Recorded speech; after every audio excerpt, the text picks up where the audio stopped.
কাছে ঘোষণা, এখন আকাম কুকাম নামাজ রোজা একসাথে বান্ধিয়া বোঝা, জাহান্নামে দিয়া সরওয়ানা। আজও কেন এরা কে উঠে রে, এরা কে উঠে রে? এই বাচ্চাগুলো উঠতে দিলেন কি আপনারা? এরকে দেখা দিচ্ছে শয়তান আপনাকে ধোকা দিবে। শয়তানের ধোকা বহু রকম, কথাটা বুঝলেন? শয়তান বহু চেষ্টা করছে মসজিদের মধ্যে ঢুকতে দিবে না, কিন্তু যখন মসজিদের মধ্যে ঢুকে গেছে তখন শয়তান দরজার বসে কাঁদতেছে। তো শয়তানের একটা বেটা আছে, নাম হলো খান্নাস। ধরেন বেটার নাম কি? খান্নাস। বলতেছে আব্বা আপনি কান্দেন কেন? বলে এত চেষ্টা করলাম তাও যে মসজিদের মধ্যে ঢুকলো। বলতেছে বাবা মসজিদের মধ্যে ঢুকলে কি হবে, আমি একে নামাজের মধ্যে ঢুকতে দেব না। আজকে বহু মানুষ মসজিদের মধ্যে ঢোকে কিন্তু নামাজের মধ্যে ঢুকবার পারতেছে না। ধরে কোন কথা ঠিক কি না? নামাজের মধ্যে যখন মুসলমানেরা ঢুকবে, আল্লাহ বলেছেন ইন্নাস সালাতা তানহানিল ফাহশাই ওয়াল মুনকার, একমাত্র নামাজই পারে মানুষকে যাবতীয় বেহুদা কাজ থেকে, খারাপি থেকে, ফাহিশা কাজ থেকে হেফাজত করতে। এখন অনেক লোক নামাজও পড়ে আবার ঘুষ খায়, আছে না নাই? জোরে কোন আছে না নাই? আসরের নামাজে রুজু করতে চেয়েছিলেন, এমন সময় এক ব্যাগ টাকা নিয়ে একজন হাজির হয়ে গেছে। এসিলেন বলতে তোর কি সময় জ্ঞান নেই, এখন রুজু করতেছি নামাজ পড়ার আগে, ওইটা হাত দিয়ে ধরবো না। তোর যদি সময় না থাকে ডয়ারের মধ্যে তুই যা, আগে নামাজ পড়বি, তারপরে ঘুষের টাকা নিবি নামাজের আগেই। এ রমজানের চাঁদ উঠলে দেখবেন কতগুলা ঘুষারু টেবিলের তল দিয়ে নিবি। ধরে কার কথা ঠিক না, উপর দিয়ে নেওয়া যাবে না ভাই, রোজা আসি রে, তল দিয়ে। তার মানে কি, ওই নামাজ পড়তেছে, নামাজ ধরে না। আজকে এই রজব চাঁদের শেষে কেমনে নামাজ ধরা যায়, ফাযকুরুনি আযকুরকুম দিয়ে আপনাদের কাছে আমি বলতে চাই। শোনার দরকার আছে না? দরকার আছে না? সারা জীবন পড়লো, পরীক্ষাতে ফেল করলো, ওই পড়া লাভটা কি? এই জন্যে আজান তো এলাকা তো এক এক সময় একটা হয় নাকি, এ শেষ হয় না করে এতক্ষণ আজানটা। আর একটা মনে ধরলো, আচ্ছা আচ্ছা, যাই হোক, এই মসজিদের আজান শেষ, যেটাতে আমি জিজ্ঞেস শুরু করছিলাম সেটা আপাতত বন্ধ হচ্ছে, হয় না? দিতে পারে অনেক সময়।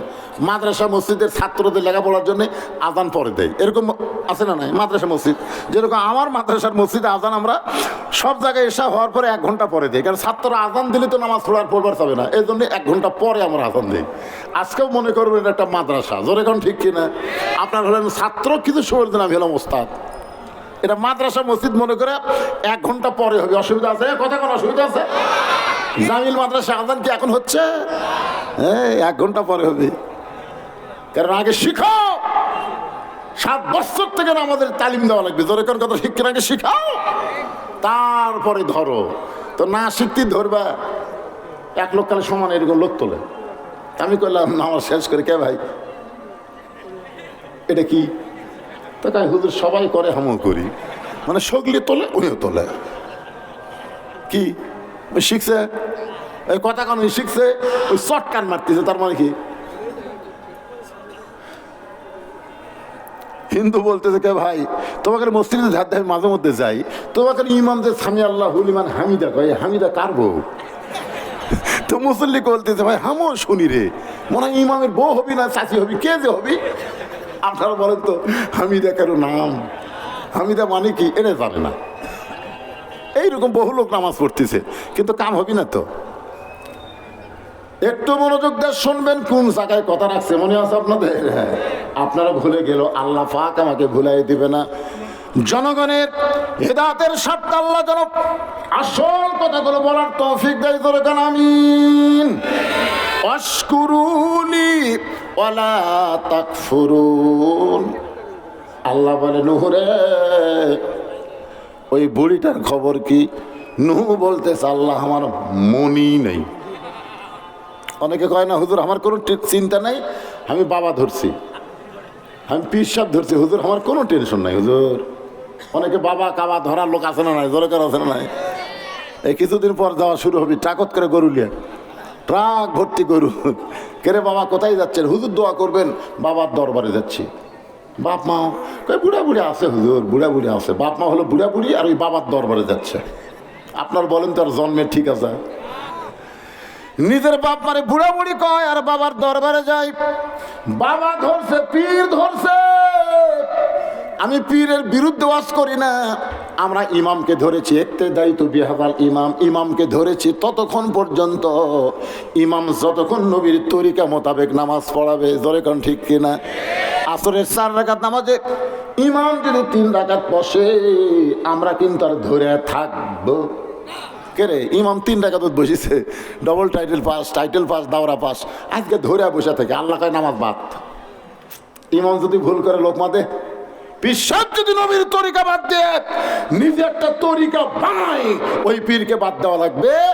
আতিউল্লাহ ওয়া আতিউর রাসূল, আমরা আল্লাহর আনুগত্য করবো, নবীর তরিকা মোতাবেক চলবো। তুমি নতুন তরিকা কুটি পেলা। আজকে মুসলমানের মধ্যে বহু তরিকা ঢুকে যাওয়ার কারণে আমাদের মধ্যে মতভেদ তৈরি হয়ে গেছে। জোরে করার কথা ঠিক কিনা? এই তবলিগের মধ্যেও 2 তরিকা ঢুকছে। তবলিগের মধ্যে 2 তরিকা। জীবনে কোনোদিন শুনছেন তবলিগের লোকেরা বলে, হুজুর এক লোক যাওয়ার সময় উড়ে তো পা দিল, উড়ে তো পাও দিয়ে পার হলো। আমি তাকে বললাম, ভাই তোমার পাও তো লাগেনি, দেখছেন উড়ে তো পাও দিছে, ওই কিছু কষ্ট নয় ভাই, ভাই তোমার পাও তো লাগেনি ভাই।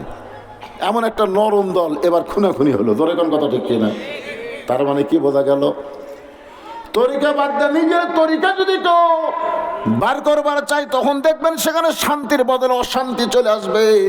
একটা মাত্রই তরিকার মধ্যে শান্তি, সেই তরিকা হলো আমার নবীর তরিকা, আল্লাহর হুকুম, নবীর তরিকা। সুবহানাল্লাহ। তাহলে ধরবো কাকে? আরো জোরে, ইয়াকা নাবুদু ওয়া ইয়াকা নাস্তাইন। কিসের মাধ্যমে আমরা আল্লাহকে ধরবো? ইবাদতের মাধ্যমে। সুবহানাল্লাহ বলেন। ইবাদতের মাধ্যমে। ইয়াকা নাবুদু, আল্লাহ তোমার গোলামি করি, তোমাকে ধরে তোমার সাহায্য চাই। আল্লাহ বলে, নূহ রে, তাহলে বুড়িটার খবর কি? নূহ বলতেছে, আল্লাহ বন্যার পানিতে সবাই ধ্বংস হয়ে গেছে, ওই বুড়িটাও ধ্বংস হয়ে গেছে। আল্লাহ বলে, নূহ আজগুবি কোনো কথা বলা যাবে না, কথা বলতে গেলে তদন্ত করে কথা বলা লাগবে। কিছুদিন আগে ফেসবুকে দেখলাম যে ইউনূস সরকার পলাছে। এই পলানার কথা শুনে তদন্ত না করে আওয়ামী লীগের কয়েকজন একটা বিএনপির বাড়ি আর একটা জামাতের বাড়ি ভাঙবার গেছে। আপনারা দেখছেন? মানে তদন্ত না করে ভাঙবার গেছে, আরে পিটুল খাসে কে রে? পাগলা ইউনূস পলানার জাত। চিন্তা করছেন? তদন্ত করা লাগবে ভাইজান। তদন্ত না করে কোনো কথা বলা যাবে? আজকে ফেসবুক হয়ে গেছে গুজব। কতগুলো গুজব লিগ আছে, মাঝে মধ্যে গুজব ছেড়ে দেয়। এই সার্জিস পলাছে, হাসনাত পলাছে, ই পলাছে, ওই পলাছে, পরে দেখা যাচ্ছে একগুলো পলাইনি, সিনা টান করে খাড়া হয়ে আছে। জোরে কোন কথা ঠিক কিনা? বর্তমান বাংলাদেশে আজগুবি কথা বেশি চলতেছে। জোরে কোন ঠিক কিনা? হ্যাঁ, আজগুবি। একটু মনোযোগ দিয়ে শোনেন। আল্লাহ বলে, নূহ আজগুবি কোনো কথা বলা যাবে না, তদন্ত করো। নূহ নবী তদন্ত করতে গিয়ে দেখে বুড়ি তো দূরের কথা, বুড়ির ঝুবড়ি বাড়িটাও পর্যন্ত কিছুই হয়নি, গোটা পৃথিবী ধ্বংস হয়ে গেছে। অথচ বুড়ি তো দূরের কথা, বুড়ির ভাঙ্গাচুরা বাড়িটাও পর্যন্ত কিছুই হয় নাই। নূহ নবী ডাক দিলেন, বুড়ি মা। সঙ্গে সঙ্গে বুড়ি টোপলা নিয়ে হাজির। সুবহানাল্লাহ। আল্লাহ বলেছেন, ইয়া আইয়ুহাল্লাযীনা আমানুত্তাকুল্লাহা হাক্কা তুকাতিহি ওয়া লা তামুতুন্না ইল্লা ওয়া আনতুম মুসলিমুন। কত জিনকে কত কি দিলাম, যাবার কালে একজন আরো দেখা না পাইলাম। ও আমার সাদের মালা যায় রে ছিঁড়ে, রইব না আর বেশি দিন তোদের মাজারে। ডাক দিয়েছেন, জোরে কন, ডাক দিয়েছেন আল্লাহ আমার। কখন ডাক দেবে? কতক্ষণ না কেন, কখন? আপনারা দিন তারিখ জানেন নাকি? যেভাবে চলাফেরা মনে হচ্ছে দিন তারিখ জানেন। বুড়ি যদি বলতো, বাবা নূহ তুমি যখন আইসো একটু দেরি করো, আমি সাইজ হই, আমার টাং টোপলা যা আছে এগুলো সব তো গোছান লাগবে, বাবা তুমি একটু বসো। কিন্তু না, যেই ডাকছে বুড়িমা টোপলা নিয়ে হাজির। নূহ বলে, বুড়িমা কই রেডি হয়ে আছি বাবা, রেডি হয়ে আছি। কারণ যখনই ডাকবে তখনই পাবে। মুসলমান রেডি হয়ে থাকতে হবে, মরার সময় মুসলমান হয়ে মরা লাগবে। জোরে কোন কথা ঠিক কিনা? রেডি হয়ে থাকতে হবে। আপনি কি যাওয়ার জন্য রেডি হচ্ছেন? যে সাইজ কেবল 3 তলা করে 4 তলা রড বার করতে হচ্ছেন, আপনি যাবেন? আপনার তো যাওয়ার মতন সাইজ না। 4 তলা করে তারপরে করে খালি উপর দিকে তাকা থাকেন। 2 ঘরের ফেরস্তা কয় তুই উপর দিকে তাকালে আমাকে চাপা লাগে রে, তাকালে আমাকে চাপা লাগে রে পাগলা, নিচের দিকে তাকা। আজকে মানুষ নিচের দিকে তাকান ভুলে দেখলো উপর দিকে তাকাচ্ছে। আপনি বলেন তো যত উপরে তাকান আপনাকে যাওয়া লাগবে কোটি? সত্য কথাগুলো বলেন ভাই। জাত জাত সাকারাতুল মাউত হক, মৃত্যুর চাইতে বড় সত্য আর কিছু নাই। জোরে কোন কথা ঠিক কিনা? এই সত্য কথা বলতে বাঁচতেছে কোন জায়গায়? যাবেন না? যাওয়া লাগবেই। এই জন্য আমাদেরকে রেডি হয়ে থাকতে হবে।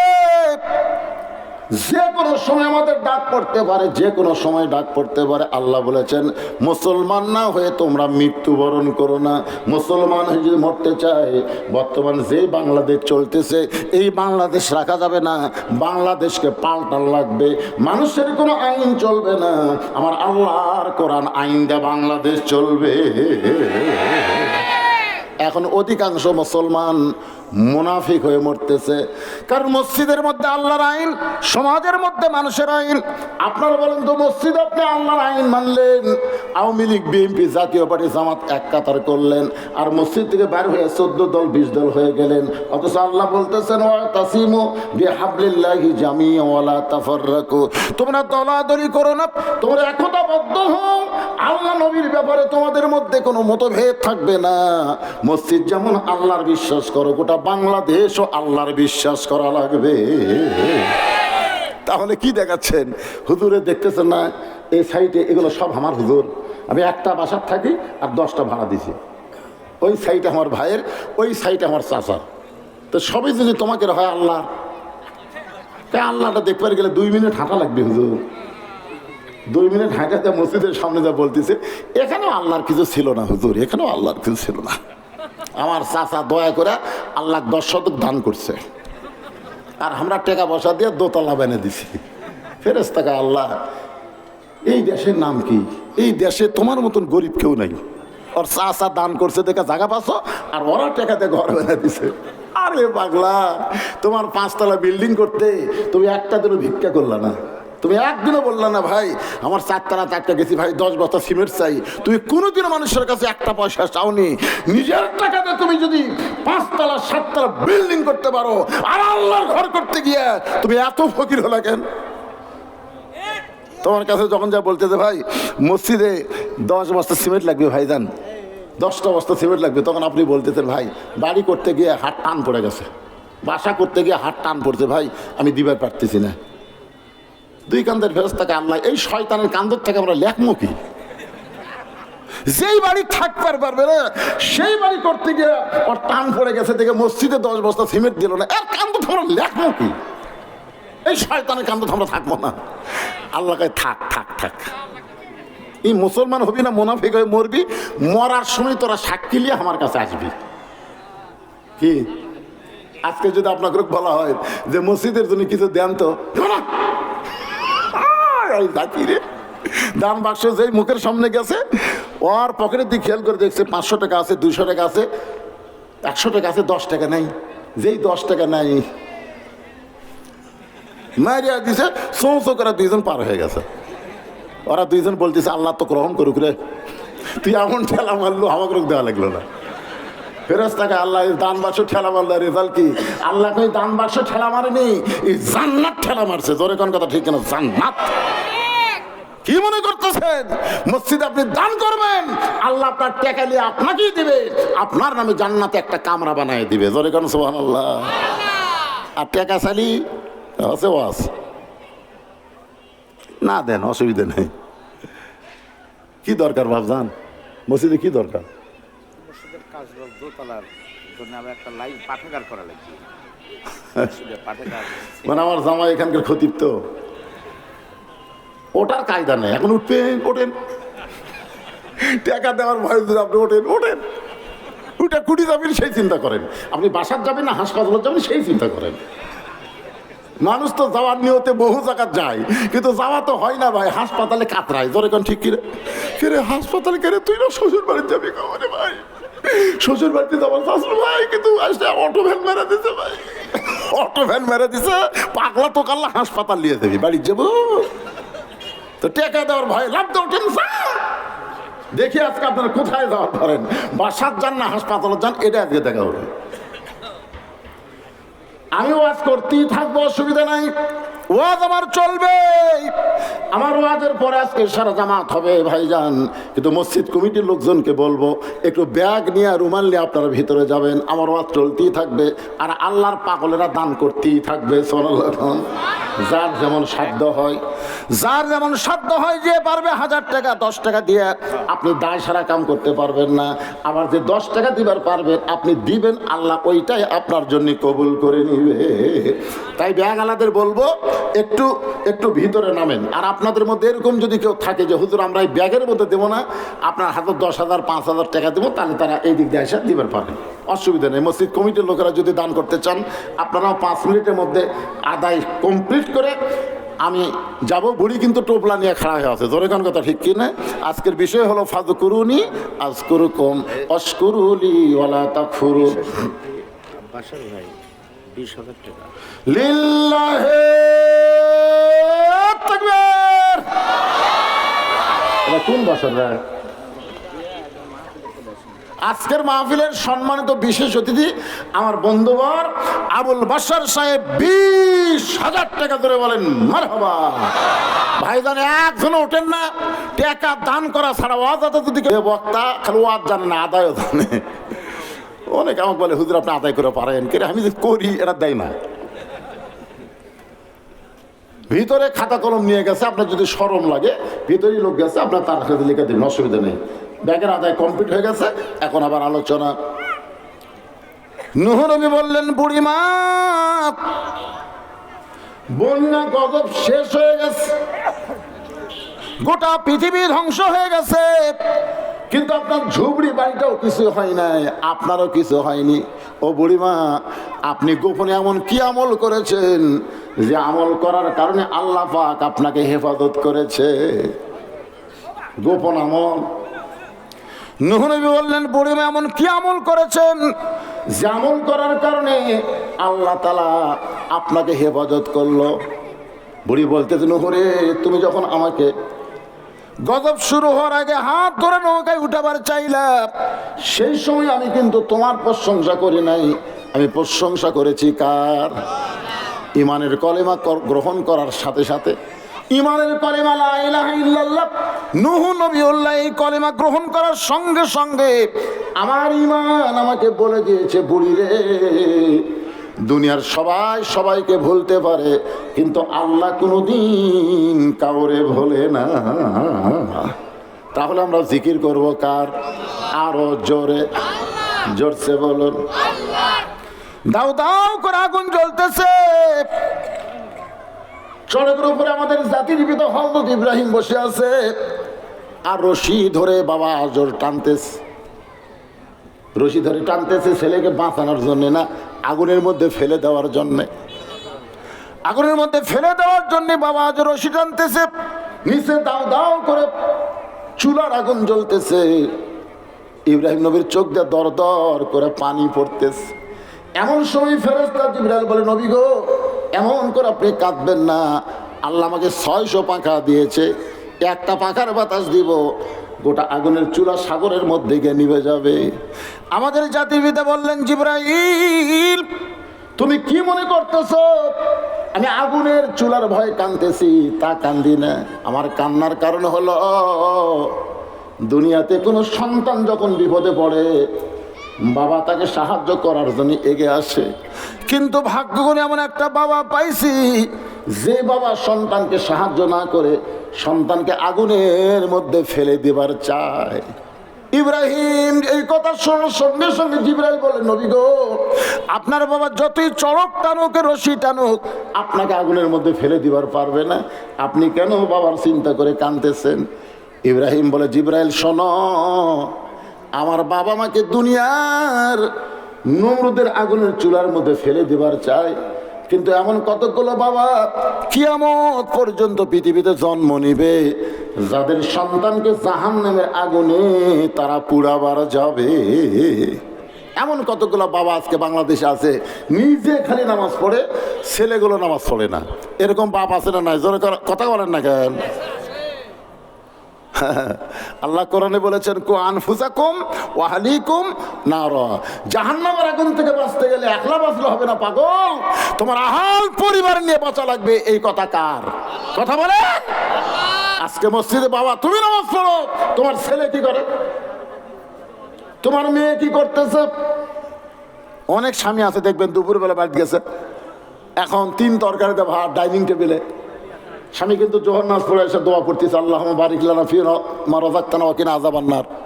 এই বলে বিসমিল্লাহ বলে যখন খাবার যাবে, এমন সময় বিবেক বলতেছে, দোয়া তো ভালোই মারতেছ, তোর বউ কি নামাজ পড়ছে যে তোর সামনে 3 তরকারিতে ভাত দিল, সে বইয়ের খোঁজ নিবি না? তখন বলতেছে, কে গো নামাজের খবর কি? গোসলই করিনি। তা আপনি নামাজে হয়ে বেয়া নামাজের হাতে খাচ্ছেন, আপনার নামাজের বরকত কি সিধা দিকে যাবে না উল্টা দিকে যাবে? তখন আপনার কি করা দরকার? গোসল কর, নামাজ পড়, আমি বেয়া নামাজের হাতে খাবো না রে। এই কথা বলে হুঙ্কার মারার সাথে বউ দৌড়ে গিয়া গোসল করে যখন নামাজ পড়ে যখন আপনার সামনে খাবার দিচ্ছে, আপনি তখন বলতেছেন, হুন্না লিবাসুল্লাকুম ও আনতুম লিবাসুল্লাহ হুন্না। স্বামী হলো বিবির পোশাক, বিবি হলো স্বামীর পোশাক। আমি একলা খাবো কেন? 2 জনে মিলে খাই। 2 জন মিলে যখন খাওয়া দাওয়া করতেছে, ফেরেশতাকে আল্লাহ খবর কি, আল্লাহকে স্বামী স্ত্রী দুটাই জান্নাতি। সোন আল্লাহ কর না কেন? তার মানে কি বুঝতেছেন? আপনি একলা নামাজ পড়ে, জোহর নামাজ পড়ে বাড়ি যায়, ছেলে ডাকতেছেন, বাবু বাবু আসো ভাত খাই। ফেরেশতাকে আল্লাহ নামাজে যাওয়ার সময় চোরের মতন গেল, আর ভাত খাওয়ার সময় ডাকাত হয়ে গেল। নামাজে যাওয়ার সময় একলা একলা গেছে, আর ভাত খাওয়ার সময় ছেলে ডাকতেছে। এরকম বাপ আছে না নাই? কথা কর না কেন? এরকম বাপ আছে না নাই? তাহলে নামাজের সময় একলা গেলা, আর খাওয়ার সময় তোমার সন্তানকে ডাকতেছো। প্রকৃত বাবা যদি হও, তাহলে দুনিয়ার দিকে না তাকায় তোমার বাবার জান্নাত, তোমার সন্তানের জান্নাতের দিকে তাকাও। এমন কিছু কর্ম সন্তানকে দাও যে কর্মের কারণে আল্লাহ তাআলা তাকে জান্নাত দিয়ে দেয়। ওই বাবাই হলো পৃথিবীর সবচাইতে ভালো বাবা। যেই বাবা সন্তানের দুনিয়া চায় না, আখিরাত ভালো চায়, ওই বাবাই পৃথিবীর সবচাইতে খারাপ বাবা। যে বাবা সন্তানের দুনিয়া ভালো চায় কিন্তু আখিরাত ভালো চায় না। দুনিয়ার 3 তলা 5 তলা গল্প করে, আমার মরে গেলে ছেলের কোনো টেনশন নাই, আমি এত জায়গা জমি বাসা বাড়ি করে থেকে গেছি, ভাড়া দিয়ে খাবি। হায় হায়, মরে গেলে সন্তানের কোনো টেনশন নাই, কিন্তু তোমার সন্তান যখন মরে যাবে তখন তোমার খবর কি? তোমার খবর কি? আল্লাহ নবী যখন জান্নাতের মধ্যে ঢুকলেন, লাইলাতুল মেরাজে নবী দেখলেন আল্লাহ কিয়ামত পর্যন্ত যা হবে নবীকে দেখাইছেন। নবী দেখলেন কতগুলো বাবা হাউমাউ করে জান্নাতের মধ্যে কাঁদতেছে। আবার নবী যখন জাহান্নামের মধ্যে ঢুকলেন, এমন সময় দেখতেছে কতগুলো বাবা মুস্কি মুস্কি হাসতেছে। নবী বলেন, জিবরাইল, জান্নাতের মধ্যে কতগুলো বাবাকে আমি কান্না দেখলাম, আর জাহান্নামের মধ্যে কতগুলো বাবাকে হাসা দেখলাম, কারণ কি? জিবরাইল বলে, রাসূলুল্লাহ, এই জাহান্নামের মধ্যে যারা হাসতেছে তারা নিজের পাপের কারণে জাহান্নামী হয়েছে, কিন্তু তাদের সন্তানগুলো নামাজ পড়ে পড়ে সব সময় আল্লাহর কাছে বলতেছে, রব্বির হামহুমা কামা রব্বায়ানি সগীরা। বাবার জন্য সন্তান মসজিদে দান করে, বাবার জন্য সন্তান মাদ্রাসায় দান করে। আল্লাহ ডাক দে বলে, পাগল রে, তুই পাপের কারণে জাহান্নামী হলে কি হবে? তোর নেককার সন্তানের আমলের কারণে অতি সত্বর আমি আল্লাহ তোরে জান্নাত দিয়া দিব। অতি সত্বর জান্নাত পাওয়ার আশায় তারা মুচকি মুচকি হাসতেছে। আর যাদেরকে জান্নাতের মধ্যে কাঁদতে দেখলেন, আর নিজের নেকির কারণে জান্নাতি হয়েছে, কিন্তু এদের সন্তানগুলো সবসময় জুয়া খেলে, তাসের আড্ডার মধ্যে ফেন্সিডিল খায়, ইয়াবা খায়, নামাজে ধার দেওয়া যায় না, আজান দিলে কানত আঙ্গুল দেয়। আল্লাহ কয়, পাগল, তুই নেক কাজ করার কারণে জান্নাতি হলে কি হবে? সন্তানকে মানুষ করতে পারিস নাই, অমানুষ দুনিয়াতে রাইখা এসেছিস। এই সন্তান যত পাপ করতেছে, পাপের একটা অংশ তোর আমল নামার মধ্যে ঢুকতেছে, অতি সত্বর আমি আল্লাহ তোকে জান্নাত থেকে জাহান্নাম দিব। এখন চিন্তা করেন, আপনি যদি জান্নাত পান সন্তানের কারণে আপনাকে জাহান্নামে যাওয়া লাগবে, আবার আপনি যদি জাহান্নামেও যান সন্তান যদি ভালো হয় ওই সন্তানের কারণে আল্লাহ পাক আপনাকে জান্নাত দিয়া দিবে। সুবহানাল্লাহ কয় না বারে। আচ্ছা আপনারা কি রাগ করছেন কি আইডিয়া বানাতে যাবেন না বেটা বানাবেন? এখনই সিদ্ধান্ত নেন। এখন তো বড় হয়ে গেছে, এখন কিছু কবার গেলে ওই যেভাবে তাকায় মানে খাবি। এই জন্য রাসূল কত 7 বছর টাকা ধরো, 7 বছরে কিছু কয়নি, এখন 22 বছরে নামাজ পড়বো না, পড়বো না এই কথা কয় বাপের থেকে আগে আছে। বাপ আস্তে আস্তে মায়ের কাছে যায়, তোমার ছেলে এরকম হলো কেন, তুমি লাইদে করছে। এই জন্য ইসলামের নিয়মগুলো খেয়াল করবেন। 7 বছর থেকে নামাজের তালিম দিবেন, 10 বছর থেকে যাবার না চালে ঘাড় ধরে আগলিয়ে যাবেন। কি 10 বছরের বাচ্চা ঘাট ধরলে কিছু করতে পারবি?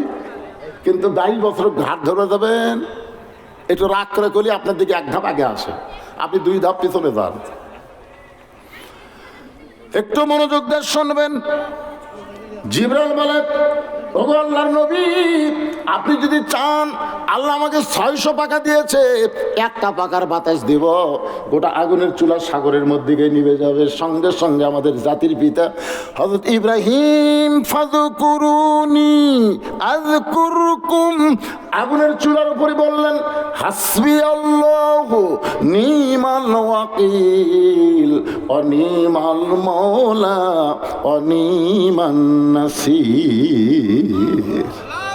আল্লাহ কা ইব্রাহিম, আগুনের চুলার উপরে তুমি আমাকে স্মরণ করলে, আমার প্রতি ভরসা করলে, আমার প্রতি তাওয়াক্কুল করলে, আগুনের কোনো শক্তি নাই, শক্তি হলো আল্লাহর। এই বিশ্বাস করে তুমি চড়কের উপরে বসে আছো, তুমি আগুনের মধ্যে পড়বা না।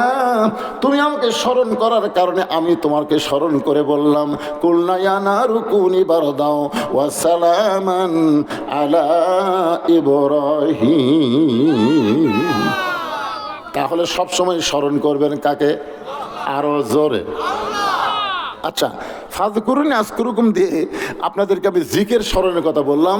এখানে একটা আয়াত আপনাদের সামনে তেলাওয়াত করা হবে, ইন্না নাহনু নাযালনা যিকরা ওয়া ইন্না লাহু লাহাফিজুন। আল্লাহ তাআলা এই গোটা কোরআনকে জিকির হিসাবে নাজিল করেছে। কোরআন হেফাজতের দায়িত্ব কার? সবাই বলবেন হেফাজতের দায়িত্ব কার? এখন আপনারা বলেন তো, এখানে জিকির মানে কি?